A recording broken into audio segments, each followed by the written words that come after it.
Kung kasaligan ka sa gamay, kasaligan ka sa dagko. Amen. Hallelujah. Kung dili ta kasaligan sa gamay butang meaning atong kinabuhi karon, dili gyud mosalig ang Ginoo sa dagkong butang. Amen.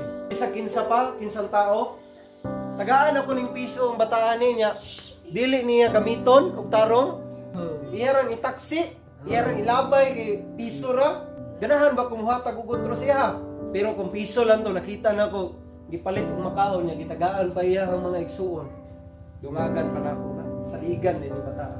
Unsay ginabuhat nimo sa gagmayng butang na naa kanato karon? Dili gyud motugyan ang Ginoo kinabuhing walay katapusan kung dili ta makasaligan pa lang dili sa kalibutan. Amen. Kay lahi na ang salangit dagko ng mga butang ditoa. Mo na mga igsoon, kung naa kay talento sa pagkanta, hala pagamit. Ay pa yung nagamay ra magog talent sa pagkanta. Hala ipagamit na. Say mo yung tag ingani ra mong jud ko. Unsay tanawon ko mag-focus ta sa mga kahinaan nato, wa ta nag-focus unsay kayang buhaton sa Ginoo sa atong kinabuhi. Amen. Kung dili lang gyud ta magduha-duha, maningkamot lang gyud ta Lord, gamita ang ako ang kinabuhi karon. Ingani lang ko, pero magpagamit jud ko sa imo. Gamay lang niya akong bahal ni Lord, pero gamita jud ni para sa imong kahimayaan.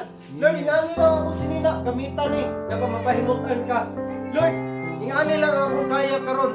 May bike lang ko. Sige lang Lord, manangyaw gyapon ko Lord. Lord, nagbaktas na ko Lord, pero manangyaw gyapon ko Lord. Lord, busy na kayo ko sa trabaho pero mag-ampo gyapon ko sa ubang tao. Amen. Yan na ba mga igsoon na magpagamit bisag gagmayng butang. Kay nga naman, sa diha mubuhat ka ng mga butanga, ang Ginoo mutugyan og dagkong butang pa kanato. Lord bless you and keep you.